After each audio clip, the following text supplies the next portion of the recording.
यहाँ पर तमाम शहरियों के बीच में आज मैं कांग्रेस पार्टी को छोड़कर एमआईएम में शामिल हुआ हूँ और मैं असद साहब, नासिर भाई और इम्तियाज जलील साहब, आप सभी एमआईएम की सभी टीम का शुक्रगुजार हूँ कि उन्होंने मेरे लिए यहाँ पर इतना मेरे हौसला अफजाई की। और मैं आप सभी से गुजारिश करता हूँ कि आने वाली 20 तारीख को आप हमारे मजलिस के दोनों उम्मीदवार और महाराष्ट्र में 14 हमारे उम्मीदवार खड़े हैं, सभी इंशाल्लाह कामयाब होंगे। इतना कह के मैं अपने दो अल्फाज खत्म करता हूँ।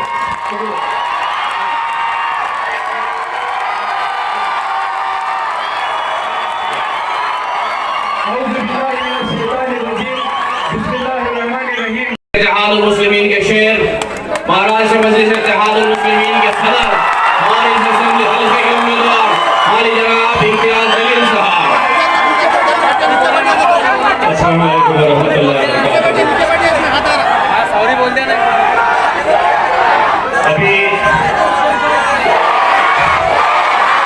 आज तक चैनल का एक डिबेट कॉम्पिटिशन था जहां पर अलग अलग गेस्ट को बुलाया गया था, उसमें मैं भी खड़ा था। तो शिवसेना के एक लीडर ने कहा कि नहीं, एमआईएम ये जातिवादी पार्टी है। ओहो, हम जातिवादी, शिवसेना हमको टाइल दे बोल रही है।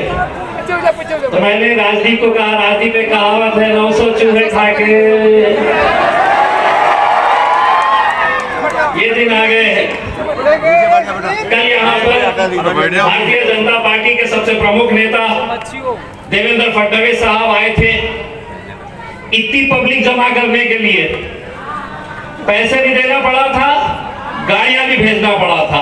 और ये अल्हम्दुलिल्लाह ये मजलिस के चाहने वाले मेरे खायद बैरिस्टर असदुद्दीन अवैसी साहब की मोहब्बत के अंदर आज एक और जलसा है। 300 कोई नहीं गए। मेरे भाइयों, अल्हम्दुलिल्लाह यही आपका जोश, यही आपका जुनून, यही आपकी दीवानगी, यही आपकी मोहब्बत मजलिस को आज पूरे महाराष्ट्र के अंदर अगर सबसे ज्यादा ताकत कहीं पर मिली है तो हैदराबाद के बाद असद भाई यकीन के साथ मैं कह सकता हूं कि ये दीवानों ने औरंगाबाद के अंदर मजलिस को महसूस किया। मैं हमारे अयूब भाई का खैर मकदम करता हूं। कई सालों से वो कांग्रेस के साथ थे, लेकिन आज सिर्फ इत्तेहाद की खातिर वो यहाँ पर मजलिस का दामन उन्होंने थामा है। बैरिस्टर असदुद्दीन अवैसी साहब की क़यादत के अंदर वो मजलिस के अंदर शमूलियत हासिल किए। वैसे भी अंदर की एक बात बोलूं, वो पहले भी कांग्रेस में थे, लेकिन जब जब मैं खड़े रहा वो मेरे साथ में ही थे।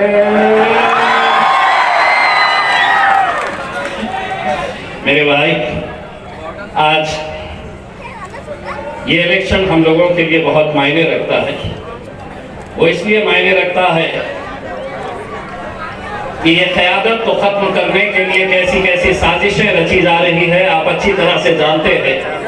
पूरे महाराष्ट्र के अंदर सबसे ज्यादा मुसलमान उम्मीदवार अगर कहीं खड़े किए गए थे तो वो औरंगाबाद की ईस्ट कॉन्स्टिट्यूएंसी के अंदर 28 मुसलमान उम्मीदवार सिर्फ इस इरादे से खड़े किए गए कि यहाँ पर मजलिस इत्तेहादुल मुस्लिमीन ने जीतना नहीं चाहिए। यही इरादा था। रहने दीजिए साहब।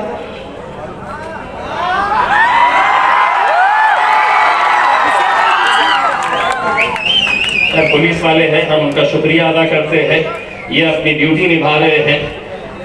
लेकिन उन्हें क्या पता है कि असद भाई को सिक्योरिटी होने के बावजूद भी वो पब्लिक के बीच में घुस जाते हैं, क्योंकि उन्हें मालूम है कि ये दीवानगी अगर है तो हम हैं, अगर आप नहीं तो हम कुछ नहीं है मेरे भाई। तो जब 28 होने के सीधी बदल 28 अगर उम्मीदवार खड़े किए गए हैं आप अच्छी तरह से समझ सकते हैं कि इस इरादे के साथ उन्हें खड़े किया गया था। हमने 10 को मनाने के बाद वो वापस तो हो गए, लेकिन अब भी मेरे खिलाफ 15 ऐसे उम्मीदवार खड़े किए गए हैं। मेरा ईवीएम मशीन के ऊपर 6ठा नंबर है, यानी कि आपको जब वोट डालने के लिए जाना है तो 6ठे नंबर के ऊपर आपको मोहर लगानी है, 6ठे नंबर के ऊपर आपको बटन दबाना है। एक साजिश और कैसी की गई है, 7वें नंबर के ऊपर मजलिस इत्तेहाद और मुस्लिमीन से मिलता जुलता हुआ नाम है, ऑल इंडिया मजलिस से कोई नाम है, यानी कि लोग ये कंफ्यूज रहे कि 6ठे नंबर के ऊपर मजलिस है या 7वें के ऊपर, तो जानबूझकर 7वें नंबर के ऊपर मजलिस से मिलता जुलता हुआ नाम रखा गया है ताकि लोग गलती से, लेकिन मुझे पूरा यकीन है कि 20 तारीख के दिन 6ठे नंबर के ऊपर मोहर लगाकर अच्छे अच्छों के छक्के छुड़ाना है। ऐसी जहां महफिल सज रही है, वो शिवसेना की हो, भाजपा की हो, कांग्रेस की हो या पंचर साइकिल वाले की हो, महफिल उनकी सज रही, चर्चा। कल देवेंद्र फडणवीस साहब मेरे भाई मुख्यमंत्री रह चुके हैं, शहर को पानी कब मिलने वाला है ये बोलो, लेकिन बोल क्या रहे,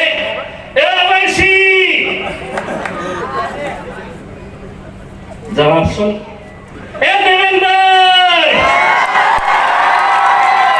पानी, रोजगार, महंगाई, इन मुद्दों के ऊपर बात करो मेरे राजा।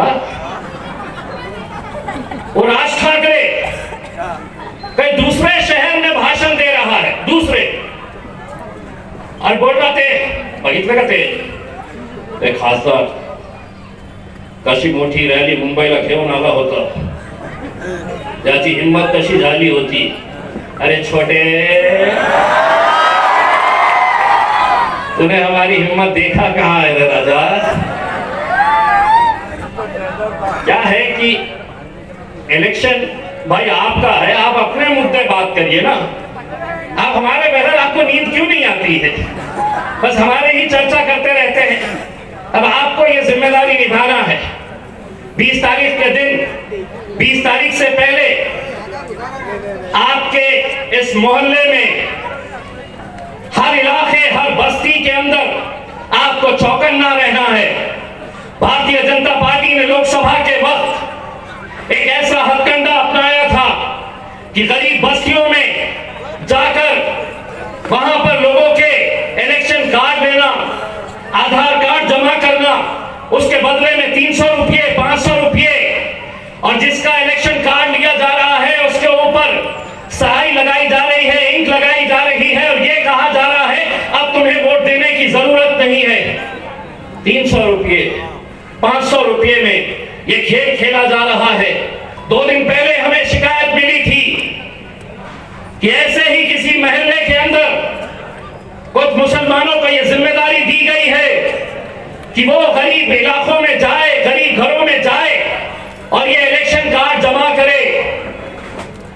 आप लोगों को जिम्मेदारी के साथ चौकन्ना रहना है, और अगर कोई आया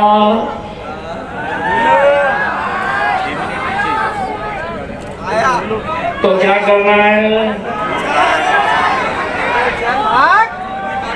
मैंने नहीं बोला, इन्हें बोल रहा आंधी पाशा करना है क्या? मैंने बोले ही नहीं ना, पुलिस वाले, मैंने बोला नहीं ये आंधी पाशा करने वाले हैं, मैं नहीं बोल रहा।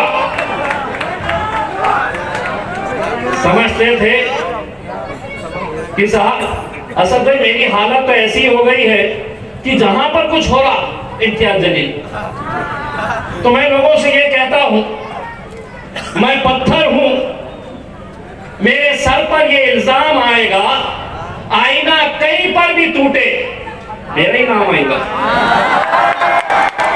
जहां बोले इतने कम सीट क्यों लड़ाए, ज्यादा लड़ाए तो बोले इतने कहीं क्यों लड़ा रहे, कम लड़ाए तो बोले कुछ तभी हो गया। और लोग ये समझ रहे कि जिंदगी भर बस मेरे भी टिकट मिलते रहना, नहीं मिलता हो। अगर ये आवाम के दिल में से जिस दिन उतर जाएंगे तो असद साहब मुझे भी टिकट नहीं देंगे। लोगों के दिलों को जीतना पड़ता है, तब जाकर आपको ये मुकाम हासिल होता है। दिए हैं हमने।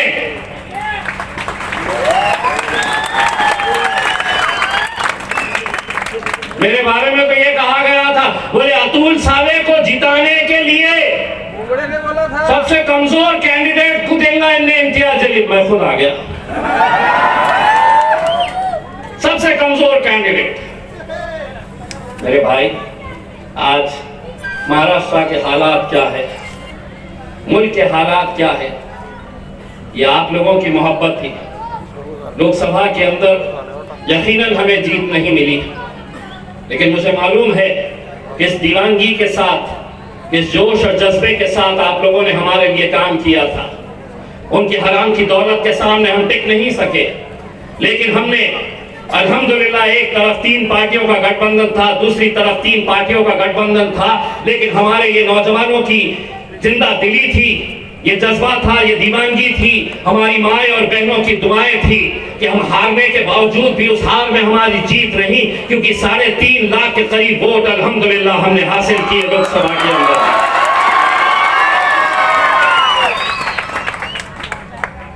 पैसे देकर खड़े किए गए, रिक्शा चला रहा, सब्जी बेच रहा, टैंकर चला रहा, क्या बोले तो आमदार बनना है। मुझे मालूम है किसने किया है। सावे साहब, लगा लो कितना पैसा लगा सकते हो, किस किस के ऊपर लगा सकते हैं, लगा लो। हुआ ये है कि लोकसभा के वक्त ये कितने ऐसे नौजवान हैं जिन्होंने अपने घर में रंग लाकर रखा था कि हम नतीजा आएगा तो हम जश्न मनाएंगे। मैंने अभी 2 दिन पहले हरसूल के एक छोटे से बच्चे का किस्सा सुनाया। रात में सोते वक्त उसने अपने तकिए के नीचे एक छोटी सी प्लास्टिक की थैली के अंदर हरा रंग रखा, एक झंडा अपने तकिए के नीचे रखा और अपनी मां से कहा कि सुबह जल्दी उठाना, मुझे इम्तियाज जलील की जीत का जश्न मनाना है। लेकिन अल्लाह को कुछ और मंजूर था मेरे भाई। यकीनन अल्लाह के बगैर, अल्लाह की मर्जी के बगैर पत्ता भी नहीं हिलता है। अगर उसने हमारी हार लिखी थी तो कहीं ना कहीं आगे कुछ ना कुछ बेहतर लिखा होगा। इस वजह से वहां पर हमें हार का सामना करना पड़ा। लेकिन आज हो सकता है कि मसलहत कुछ और होगी। हमें महाराष्ट्र की विधानसभा के अंदर जाना होगा और महाराष्ट्र की विधानसभा के अंदर जाकर उस मुख्यमंत्री की आंखों में आंखें डालकर पूछना होगा जिसने हमारे नबी करीम सल्लल्लाहु अलैहि वसल्लम के खिलाफ जिसने गुस्ताखी की, उसकी पीठ थपथपाकर उन्होंने कहा था कि तुझा केशा नहीं, हाथ लाऊ देनार नहीं, तेरे बाल को भी धक्का नहीं लगने देंगे। ए मुख्यमंत्री,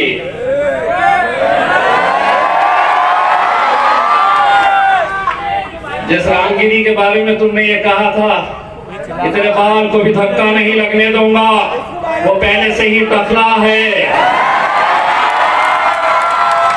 नो बाल ऑन हिज हेड। अब बोले मेरे को हराने के लिए भाजपा के बड़े बड़े नेता आने वाले हैं। क्यों आने वाले हैं? क्योंकि उन्होंने हम खास का मंजर देखा, मेरे अकबर बादशाह का मंजर देखा। मेरे को एक भाजपा वाले ने पूछा, ए तुम्हारे पास इतने आ कहां से जाते? मैंने कहा उस हम खास मैदान के ऊपर नरेंद्र मोदी आ जाए, योगी आ जाए, देवेंद्र आ जाए, जब तक तुम पैसा देंगे नहीं, गाड़ियां भेजेंगे नहीं, आम खास भर नहीं सकते। आम खास अगर भरने की ताकत किसी में है तो मेरे अकबर में, मेरे असद अवैसी के अंदर ही वो ताकत है। अल्हम्दुलिल्लाह। आज असद भाई यहाँ पे है, फिर 14 को भी आएंगे, फिर 15 को उनका आखिरी रहेगा, अच्छों की बजा के जाएंगे। फिर 16 को अल्हम्दुलिल्लाह अल्हम्दुलिल्लाह अल्हम्दुलिल्लाह अल्हम्दुलिल्लाह मुफ्ती सलमान अजहरी साहब भी इंशाअल्लाह तशरीफ लाएंगे। इससे बढ़कर हमारे लिए और क्या खुशी की बात हो सकती है कि सलमान अजहरी साहब ने खुद मुझे फोन करके कहा कि इम्तियाज भाई, जब हमारे ताल्लुक से कोई मुंह खोलने के लिए तैयार नहीं था, आपने हुकूमत की आंखों में आंखें डालकर ये मांगनी की थी कि मौलाना सलमान अजहरी साहब को रिहा किया जाए। 16 को मुफ्ती सलमान अजहरी साहब और 17 को 17 को आम खास मैदान में टेस्ट मैच खेल के गए थे अकबर साहब। अब 17 के दिन क्या खेला जाएगा? 2020। मीडिया वाले इंतजार कर रहे थे, अब कुछ तो भी बोलेंगे, अब कुछ तो भी बोलेंगे। रुको रे, फाइनल ओवर अभी बाकी है। आज हमारे कुछ अपने ही लोग, मुझे बड़े अफसोस के साथ ये कहना पड़ रहा है, देखिए साहब, यकीन मानिए मैं असद साहब के सामने ये बात कह रहा हूं कि कल अगर असद साहब मुझसे कहते ये इलेक्शन तुम नहीं लड़ोगे, यकीन मानिए मैं असद साहब के उस फैसले के ऊपर लब्बैक कहता।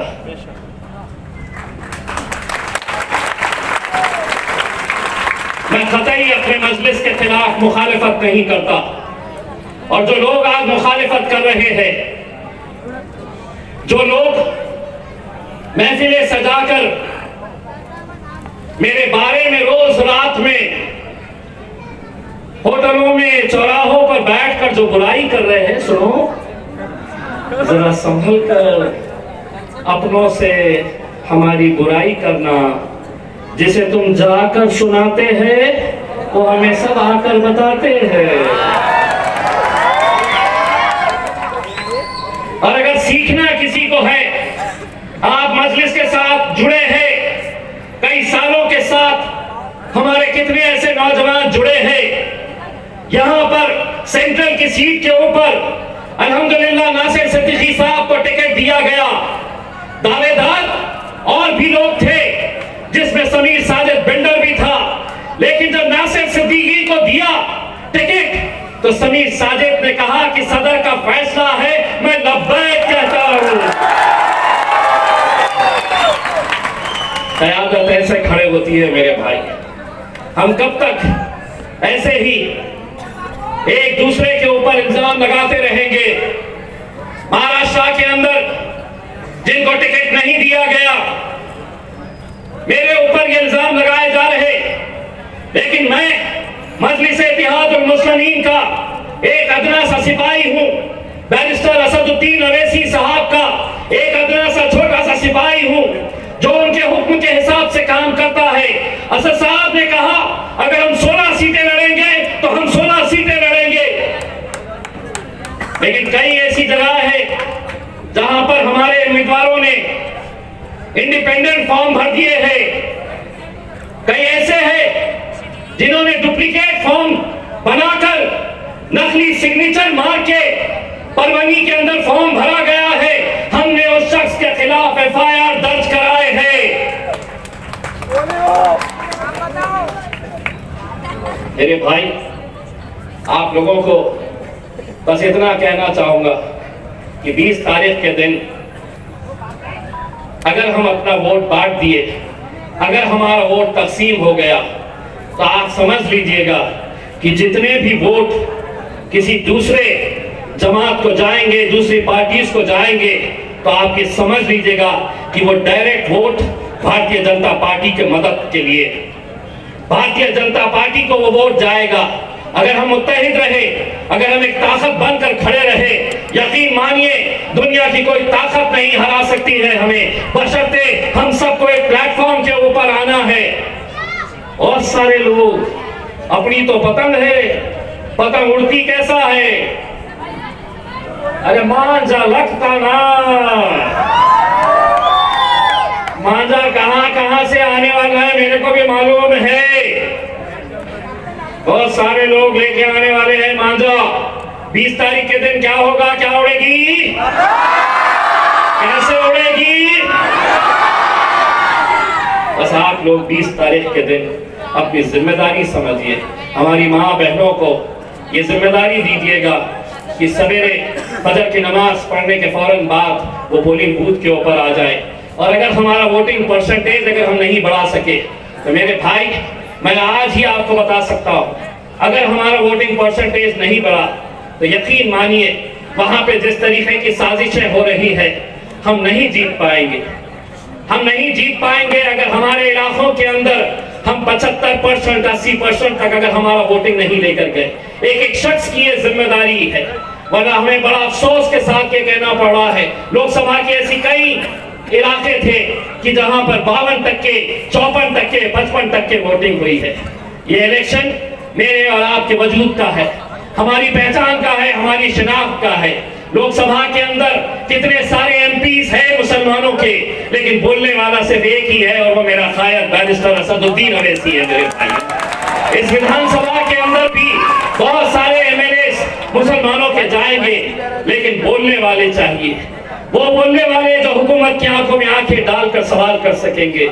मैं तमाम उलमाए किराम का जो हमारे सरों का ताज है, मैं उनसे ये अदबन गुजारिश करना चाहूंगा, ये कौम पूरी आपके पीछे चलती है, हम आपका एहतराम करते हैं, हम आपके हुक्म की तारीफ करते हैं। आपसे ये हम इल्तिजा करते हैं कि आप अपने नौजवानों को जोश और होश दोनों के साथ मिलकर ये इलेक्शन कैसा लड़ना है इसकी ताकीद करिएगा। एक एक वोट कीमती है मेरे भाई, खतरे खतरे से दरिया बनती है और इंशाल्लाह 20 तारीख के दिन ये दरिया बनेगी। और 23 तारीख के दिन जो रंग तुमने लोकसभा के लिए लाकर रखा था अपने घरों के अंदर, इंशाल्लाह 23 तारीख के दिन धूमधाम से हम जश्न मनाएंगे।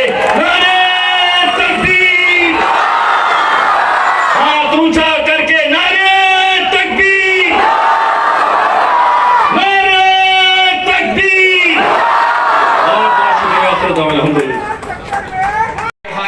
बैरिस्टर असदुद्दीन ओवैसी साहब के साथ में कांग्रेस के सीनियर लीडर और कारपोरेटर आली जनाब अय्यूब खान साहब तशरीफ लाए। जोरदार तालियों से उनका यहाँ पर इस्तेमाल कीजिए। मैं बुलाने जा रहा हूँ आपके बीच में मेरे साथी मजलिस इत्तेहादुल मुस्लिमीन के औरंगाबाद सेंट्रल हल्के के उम्मीदवार आली जनाब